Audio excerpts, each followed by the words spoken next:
Picture this. Right now, at this very moment, Chinese intelligence operatives could be watching America's most powerful nuclear weapons from the fairways of 2 rundown golf courses in Louisiana. I'm not talking about some Hollywood spy thriller. This is happening right here, right now, in the heart of America. And before we dive into this absolutely mind-blowing story, smash that like button and hit subscribe, because what you're about to hear is going to change the way you think about national security forever. So let me paint you a picture. Barksdale Air Force Base in Louisiana. This isn't just any military installation. This is the nerve center of America's nuclear arsenal. We're talking about the headquarters of Air Force Global Strike Command, the guys who control our intercontinental ballistic missiles and nuclear bombers. 2 legs of what military experts call the nuclear triad. If there's ever a nuclear conflict, this is ground zero for America's response. This is where it all happens. Now here's where it gets absolutely insane. Just 2 miles north and 2 miles south of this ultra-sensitive military base, flanking it on both sides like bookends, sit 2 golf courses. The Golf Club at Stonebridge and Old Oaks Golf Club. 340 acres of land. And who owns these properties? A Chinese intelligence official named Eugene Ji. Let that sink in for a second. A person with direct ties to China's spy apparatus owns land that literally surrounds one of America's most critical nuclear command centers. U.S. military intelligence has been tracking these purchases, and what they're finding is terrifying. This isn't just about 2 golf courses in Louisiana. This is part of a massive, coordinated Chinese strategy to position themselves right next to America's most sensitive military installations. And folks, when I tell you the scale of this operation, you're not going to believe it. Let's start with the numbers. According to the U.S. Department of Agriculture, Chinese entities currently own approximately 384,000 acres of farmland across the United States. Now, that might sound like a lot, but get this. It represents only 1% of all foreign-owned farmland in America. But here's the kicker. That 1% is strategically placed. We're not talking about random cornfields in the middle of nowhere. We're talking about land purchases that surround military bases, nuclear facilities, and critical infrastructure. Think about it this way. That 384,000 acres?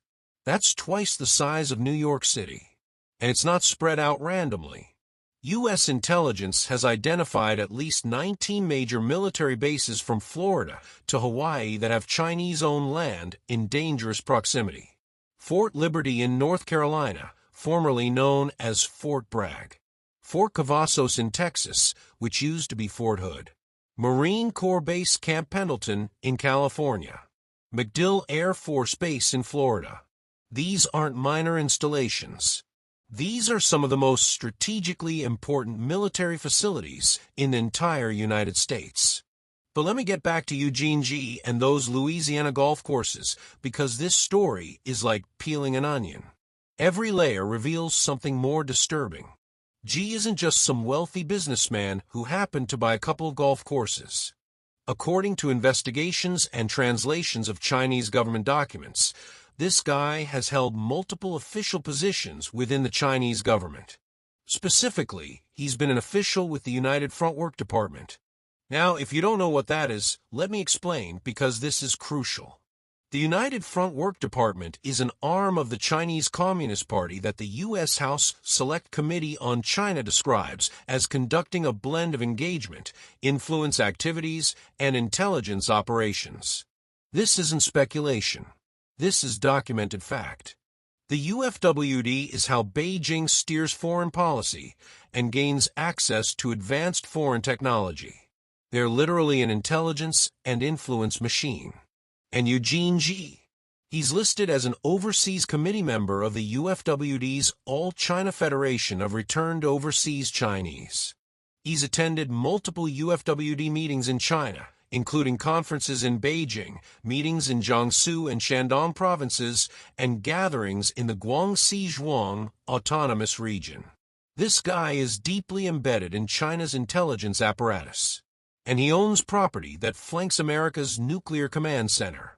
Now here's where it gets even more suspicious. Xi claims he bought these golf courses to provide a networking opportunity for Chinese and American business people. He says it's a platform for people-to-people diplomacy. He's even claimed that when senators and congressmen campaign, when governors and mayors hold gatherings, they all come to his golf club. Sounds innocent enough, right? Except for one little problem. These golf courses are absolute disasters. I'm not exaggerating. Go look at the reviews online. One Google review called Stonebridge a dump. The American Golfer blog listed Old Oaks as among the worst golf courses in Louisiana as of December 2025. Multiple reviewers have reported that 9 holes at Old Oaks have been completely abandoned. The courses are poorly maintained, overpriced, and frankly, not places anyone would want to play golf. So if these aren't functioning as legitimate golf courses, what exactly are they being used for? National security expert Jacqueline Deal, who serves on the advisory board of State Armor, a nonprofit focused on countering the Chinese Communist Party, put it perfectly. She said, and I quote, "We spend billions of dollars on our bomber fleet. Chinese agents spend pennies on the dollar to put them in the crosshairs. For the price of 2 apparently poorly maintained courses, the Chinese Communist Party and the People's Liberation Army have likely secured an intelligence and sabotage bonanza." Think about what that means. For the cost of buying 2 mediocre golf courses, China potentially has eyes on every single aircraft movement, every training exercise, every security pattern at one of America's most vital nuclear facilities. They could be monitoring communications. They could be tracking personnel. They could be installing surveillance equipment. And the terrifying part? We might never know until it's too late. Gordon Chang, a renowned China expert and author, doesn't mince words. When asked about Eugene Xi's ownership of these properties, Chang said, "Here we have someone connected to the Chinese regime owning land under an approach to one of the most important Air Force bases in the American homeland. What more warning signs do we need?" He went even further, warning that if war starts, Air Force Global Strike Command has to assume that every B-52 bomber at Barksdale will be destroyed. That's how serious this threat is. And remember, this isn't an isolated incident. In November 2025, investigators discovered a foreign-owned trailer park linked to a convicted fraudster with Chinese Communist Party intelligence ties, sharing a fence with Missouri's Whiteman Air Force Base. That base is home to the world's only nuclear-capable stealth bomber, the B-2 Spirit. A trailer park, right on the fence line of one of America's most advanced nuclear weapons platforms. In North Dakota, there's 370 hectares of Chinese-owned farmland near Grand Forks Air Force Base, which houses reconnaissance drones and sensitive surveillance equipment. Chinese investors applied for permits to build a corn mill just 12 miles from the base. A corn mill, that close to a facility conducting classified drone operations. You don't need to be a military strategist to see the problem here. Let me give you some perspective on how this works. Former Air Force intelligence analyst L.J. Eads explained that United Front operations rarely look hostile on the surface. They build relationships. They normalize their presence. They embed themselves in local communities. And then, when the moment is right, when tensions escalate, they have leverage. If a Chinese Communist Party-linked network controls the social and economic nodes around a nuclear mission base, that is leverage Beijing can weaponize in a moment of tension. Now, you might be thinking, okay, this sounds bad, but surely the U.S. government is doing something about it, right? Well, yes and no. Let me break down what's been happening on the legislative front, because this is where it gets complicated. The Committee on Foreign Investment in the United States, known as CFIUS, is supposed to review foreign purchases for national security concerns. In November 2024, the U.S. Treasury Department implemented new rules granting CFIUS authority to review real estate transactions near more than 60 additional military installations. That sounds good, but here's the problem. These rules came decades too late. By the time CFIUS got expanded authority, Chinese entities had already purchased hundreds of thousands of acres of strategically located land. And even with these new rules, there are massive loopholes. CFIUS can only review transactions that are voluntarily reported or that they somehow discover. If a Chinese buyer uses shell companies, American intermediaries, or complex ownership structures, they can often slip through the cracks.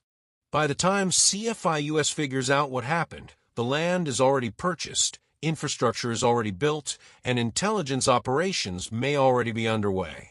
But there is some movement happening. More than 26 U.S. states, including Texas, Florida, and Idaho, have passed laws prohibiting or restricting foreign adversaries from owning agricultural land.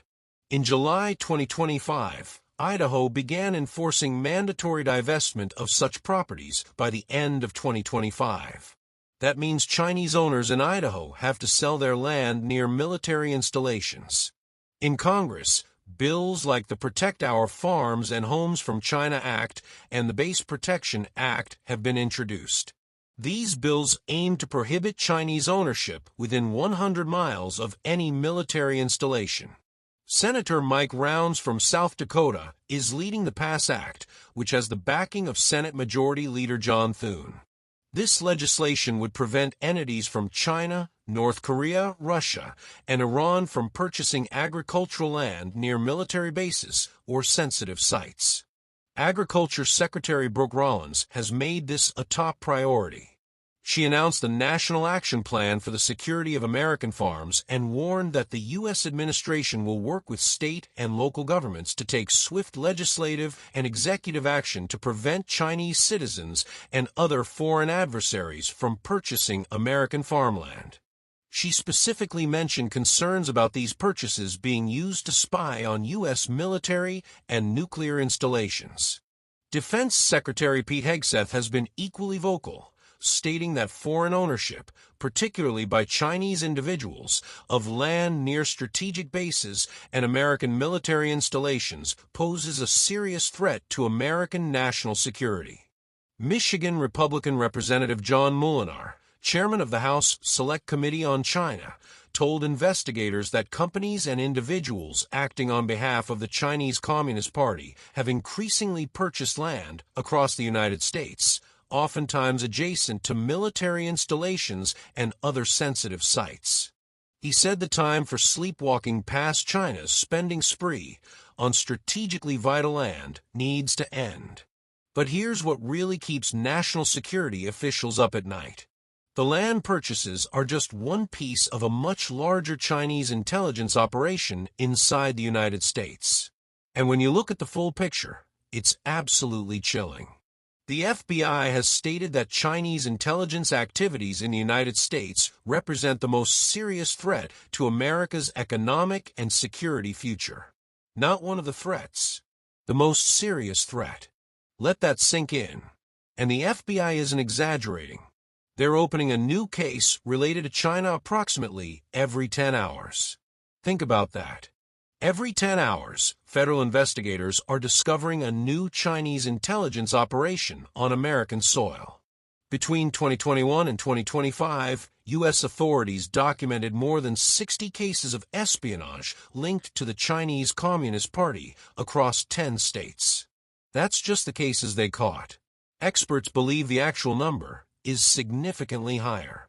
One of the most disturbing revelations has been the discovery of secret Chinese police stations operating on U.S. soil. These aren't official consulates or diplomatic facilities. These are undeclared illegal police centers run by China's Ministry of Public Security. One was discovered in Manhattan, New York. Can you imagine? A foreign government operating secret police facilities in the heart of New York City. What are these stations for? According to U.S. authorities, they're used to monitor and pursue Chinese dissidents who have sought refuge in the United States. Beijing is literally running transnational repression operations from American soil. They're tracking down political opponents, critics of the Chinese Communist Party, democracy activists, and forcing them to return to China or silence them while they're here. Then there's the cyber warfare dimension. In late 2024 and throughout 2025, U.S. intelligence uncovered massive Chinese hacking operations targeting major telecommunications companies. We're talking about AT&T and Verizon. These hackers successfully accessed federal surveillance systems and sensitive data belonging to members of Congress and presidential campaigns. They got into the communications networks of U.S. lawmakers. Think about the leverage that gives them. U.S. officials have also warned about a Chinese cyber group called Volt Typhoon. This isn't your typical hacking group looking to steal credit card numbers or personal data. Volt Typhoon is working to implant malware in America's critical infrastructure: water systems, energy grids, communications networks. The goal? To be able to disrupt or destroy these systems in the event of a military conflict between China and the United States. Imagine a scenario where tensions escalate over Taiwan. Suddenly, water treatment facilities in major American cities start malfunctioning. Power grids begin experiencing cascading failures. Cell phone networks go dark. Emergency services can't communicate. That's not science fiction. That's what Volt Typhoon is positioning themselves to do. And they're already inside our systems waiting. Then there's economic and scientific espionage. U.S. officials estimate that China's theft of technology and trade secrets costs the American economy billions of dollars annually. We're talking about cutting-edge research from universities, proprietary technology from defense contractors, pharmaceutical innovations, agricultural genetics, you name it. If it gives America a competitive or military advantage, China wants to steal it. There have been numerous cases of scientists and researchers, both Chinese nationals and American citizens, who allegedly smuggled sensitive biological materials or technical information from university laboratories to Beijing. The University of Michigan, Harvard University, and dozens of other institutions have been compromised. In some cases, professors who were receiving U.S. government research funding were simultaneously on China's payroll, secretly sharing their findings with Chinese military researchers. And then there's the recruitment angle. The CIA recently released recruitment videos in Chinese, targeting potential defectors and informants. Why would they do that? Because China has been aggressively recruiting U.S. military personnel and government officials. They offer money, they exploit personal relationships, they use blackmail. And it's working. There have been multiple cases of American service members and intelligence officials who were caught selling secrets to China. Now, let's talk about what all of this means for you and me. Because this isn't just about abstract national security threats. This has real-world implications for every American. First, there's the military dimension. If China can monitor and potentially sabotage our nuclear deterrent, that fundamentally undermines America's ability to defend itself and its allies. The entire concept of mutually assured destruction, which has kept the world from nuclear war for decades, falls apart if one side can neutralize the other's ability to retaliate. Second, there's the economic impact. Every dollar China steals in intellectual property is a dollar American companies lose. That means fewer American jobs, less American innovation, and a weakening of our economic position globally. When a Chinese company steals the blueprints for an American technology and then manufactures it cheaper using subsidized production, American workers lose their jobs. Third, there's the infrastructure vulnerability. If China has embedded itself in our power grids, water systems, and communications networks, they have leverage over our daily lives.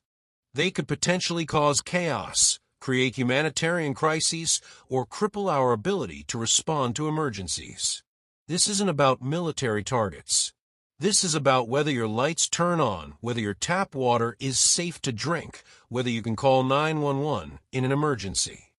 Fourth, and this is perhaps most insidious, there's the influence operation dimension. By embedding themselves in American communities, by buying land near military bases, by establishing business relationships with local politicians and officials, China is building a network of influence. They're creating dependencies. They're positioning themselves to shape American policy from the inside. Think about Eugene G. and his golf courses. He claims senators, congressmen, governors, and mayors all hold events at his facilities. Even if that's an exaggeration, it illustrates the strategy. Build relationships with American power brokers. Make yourself seem like a legitimate businessman, a bridge between cultures, a friend. And then, when it matters, use that access and those relationships to advance Chinese interests. The United Front Work Department specializes in this kind of operation. They don't show up with guns and threats. They show up with investment capital, with promises of economic development, with cultural exchange programs.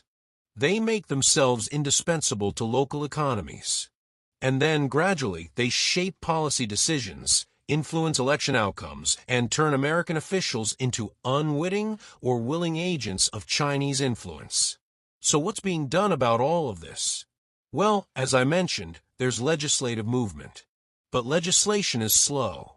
It's reactive. By the time Congress passes a law banning Chinese purchases near military bases, China has already bought the land they wanted. And even when laws are passed, enforcement is inconsistent. Take the case of Fufeng Group in North Dakota. This Chinese company tried to build a corn mill near Grand Forks Air Force Base. The Air Force warned it would be a significant threat to national security. Eventually, North Dakota officials blocked the project in 2023. But Fufeng had evaded USDA reporting requirements for years before anyone caught on. How many similar operations are currently under the radar? Or consider the cryptocurrency mining case in Wyoming. President Biden had to personally intervene to force a Chinese firm to dismantle a crypto mining operation near Francis E. Warren Air Force Base, which houses nuclear missiles. That happened in 2024. But the facility had been operating for how long before someone realized the national security implications? These mining operations consume massive amounts of electricity and contain powerful data processing capabilities. They're perfect for intelligence collection or grid sabotage. And who knows how many others are still operating. The fundamental problem is that America's system is designed to be open. We have property rights. We have free markets. We believe in the free flow of capital and investment. Those are good things. Those are American values. But China is exploiting those values to undermine our security. They're using our openness as a weapon against us. Chinese law requires all Chinese companies and citizens to cooperate with state intelligence services when requested. It doesn't matter if you're a private businessman or a state-owned enterprise. If Beijing tells you to hand over information or provide assistance to intelligence operations, you have to comply. There is no such thing as a truly independent Chinese company. Every Chinese entity operating in America is potentially a tool of the Chinese Communist Party.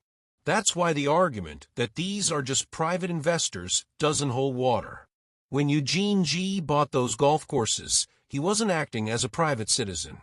He's an official with the United Front Work Department. When Fufeng Group tried to build near a military base, they weren't just a corn processing company. They're subject to Chinese intelligence law. When any Chinese entity purchases land, builds facilities, or establishes operations near sensitive U.S. locations, they're potentially creating an intelligence asset for Beijing. Josh Hodges, U.S. Commissioner for the U.S.-China Economic and Security Review Commission, put it perfectly when he said the Chinese Communist Party operates by buying proximity, embedding influence, and exploiting blind spots near America's most sensitive military installations. This is a deliberate strategy. It's coordinated, it's well-funded, and it's been going on for years while America wasn't paying attention. The good news is that America is finally waking up to this threat. The bad news is we're playing catch-up. China has been executing this strategy for over a decade. They've already established positions near critical infrastructure. They've already built relationships with local officials. They've already embedded themselves in American communities. David Feith, a former national security official who worked on U.S.-China policy in the Trump administration, has been sounding the alarm about these land purchases. He's warned that Chinese-owned farmland near U.S. military installations could be exploited for espionage or sabotage. He's particularly concerned about those cryptocurrency mining operations, noting that they're effectively enormous and powerful data centers that pose both intelligence collection threats and grid sabotage risks. And Feith isn't alone. Brigadier General Robert Spalding has warned about China's potential for economic espionage and infrastructure sabotage. The U.S.-China Economic and Security Review Commission's November 2025 report identified these risks clearly, including the persistent threat from operations like Volt Typhoon prepositioning assets for potential sabotage. Now, I want to be clear about something. This isn't about being anti-Chinese or xenophobic. The Chinese people are not the enemy. The issue is the Chinese Communist Party and its intelligence apparatus. There are millions of Chinese Americans who are loyal, patriotic Americans who contribute enormously to our society. This is about a foreign government that views the United States as a strategic adversary and is actively conducting intelligence operations on our soil. The Chinese government's position on all of this? They claim these concerns are based on misinformation. They say these restrictions are protectionist and undermine agricultural cooperation. They accuse the United States of unfairly targeting Chinese farmers and companies. But that's exactly what you'd expect them to say, isn't it? Deny, deflect, accuse the other side of paranoia. Meanwhile, they continue to expand their land holdings. They continue to position themselves near sensitive facilities. They continue to conduct espionage operations. And they continue to exploit America's openness while maintaining a closed, authoritarian system at home where American companies face massive restrictions and are often required to hand over proprietary technology just to do business in China. Former Trump administration official Joe Grogan, who co-founded Public Policy Solutions, nailed it when he said we can't confuse this insidious incursion with free enterprise. Land purchases by Chinese nationals near our military infrastructure present a clear and present danger. He's called for stronger coordination between Washington and state governments to close the gaps that hostile foreign actors can exploit. And those gaps are significant.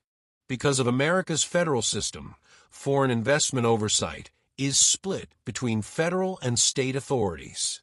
CFI-US handles some transactions. The Department of Agriculture tracks farmland purchases. States have their own regulations, and local governments often have no idea what's happening in their own jurisdictions.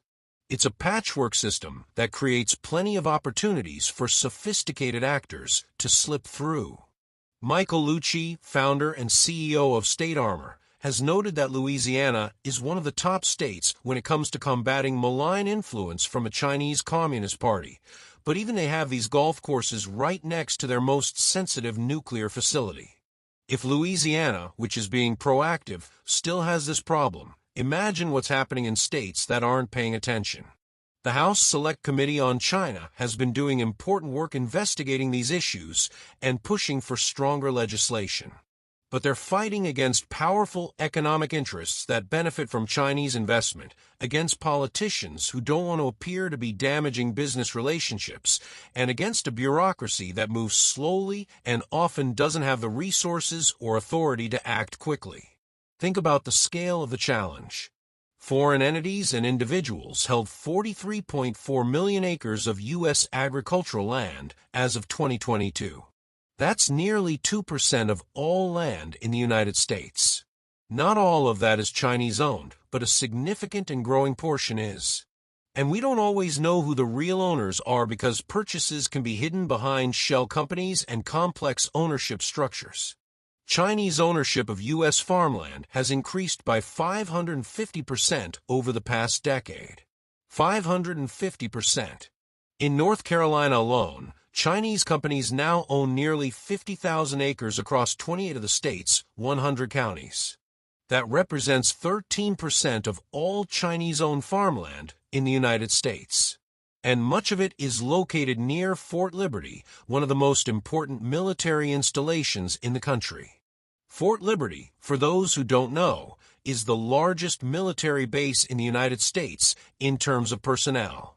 It's home to the 82nd Airborne Division and multiple special operations units.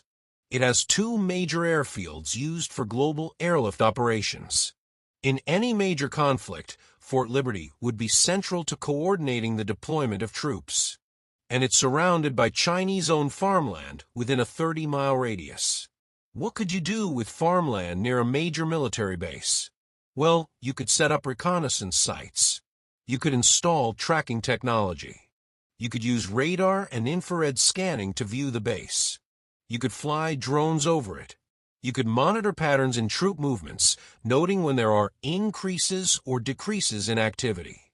You could watch how the base responds to international incidents.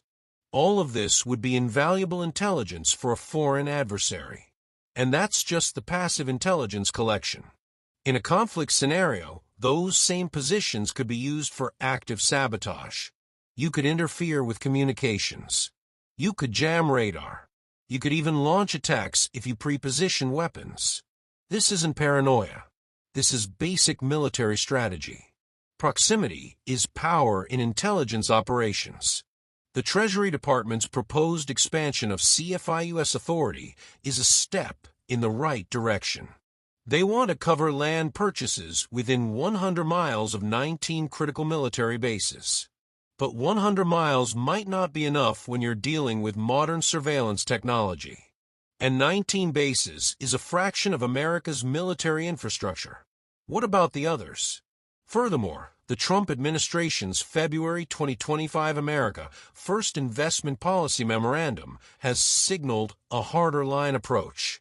The policy directs CFIUS to restrict Chinese investment in strategic sectors including agriculture, healthcare, energy, and real estate near sensitive sites. It calls for an end to overly bureaucratic, complex, and open-ended mitigation agreements for investments from foreign adversary countries. Instead, mitigation agreements should be time-limited and consist of concrete actions. The policy also considers imposing sanctions on U.S. persons who invest in China's military-industrial complex. That's a significant escalation. It means the United States is not just trying to keep Chinese money out, but also trying to prevent American money from flowing to Chinese military development. But all of these measures, as important as they are still playing defense. We're trying to close barn doors after horses have already escaped. The question we need to be asking is, how do we reverse the damage that's already been done? How do we get China to divest from properties they already own near sensitive locations? And how do we do that while still respecting property rights and the rule of law? Some states are taking aggressive action. Idaho's mandatory divestment law is one example. But forced divestment raises constitutional questions. Can the government really force a legal property owner to sell their land? What about compensation? What about due process? These are complicated questions that will likely end up in court. And then there's the challenge of identification. How do you know if a land purchase is Chinese-backed when the buyer is using American shell companies and intermediaries? CFIUS and other agencies are trying to develop better systems for tracking beneficial ownership, but it's like playing whack-a-mole.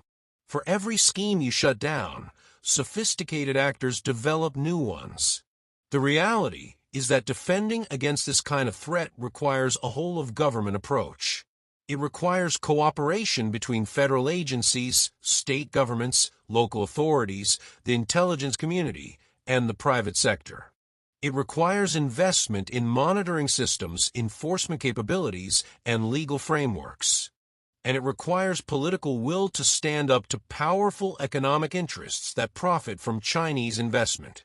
It also requires educating the American people about what's happening. Most Americans have no idea that Chinese entities own hundreds of thousands of acres of farmland near military bases. They don't know about the secret police stations or the Volt Typhoon malware or the systematic technology theft. They don't understand that this is part of a coordinated strategy by the Chinese Communist Party to weaken American power and advance their own interests. That's why content like this video is so important. That's why investigative journalism that exposes these issues matters. That's why we need to share this information, talk about it, and demand action from our elected officials. If you found this video valuable, please hit that like button and subscribe to the channel. Share this with your friends and family. The more people who understand what's happening, the harder it is for it to continue. Because ultimately, this is about the future of America. Are we going to allow a foreign adversary to embed itself in our country, to position itself to spy on our military, to steal our technology, to infiltrate our infrastructure? Or are we going to wake up, take this threat seriously, and do what's necessary to defend ourselves? The answers to those questions will determine America's security for generations to come. We're at a critical moment. China is rising. They're aggressive. They're strategic, and they're playing a long game. They're not just thinking about next year or next decade. They're thinking about the rest of this century. America needs to do the same. We need to think strategically about how we protect our national security in an era where warfare isn't just about tanks and missiles. It's about information, technology, infrastructure, and influence. It's about who controls critical resources and who has leverage over whom. The story of Eugene G. and his golf courses in Louisiana is just one example of a much larger pattern. It's a symptom of a broader problem. And if we don't address that broader problem, we're going to keep seeing these stories. We're going to keep discovering that China has positioned itself in places we never imagined. We're going to keep playing catch-up while they stay 3 steps ahead. So what can you do? Stay informed. Support legislation that strengthens foreign investment screening. Demand accountability from your elected officials. Ask them what they're doing to address Chinese land purchases and espionage. Don't accept vague assurances that everything is under control. It's not. And understand that this isn't a partisan issue. This is an American issue. Whether you're Republican, Democrat, or Independent, you should care about foreign adversaries conducting intelligence operations on U.S. soil. You should care about protecting our military, our technology, and our infrastructure. The Chinese Communist Party is counting on America being too divided, too distracted, too comfortable to mount an effective response. They're betting that we won't have the political will to do what's necessary. They're hoping that economic interests and political gridlock will prevent us from taking action. We need to prove them wrong. This has been a deep dive into one of the most serious national security challenges facing America today. Thank you for watching. If you learned something, if this opened your eyes to what's really happening, please like this video, subscribe to the channel, and share it with everyone you know. The more people who understand this threat, the better chance we have of addressing it. Stay vigilant, stay informed, and remember that the price of freedom is eternal vigilance. Thanks for watching, and I'll see you in the next one.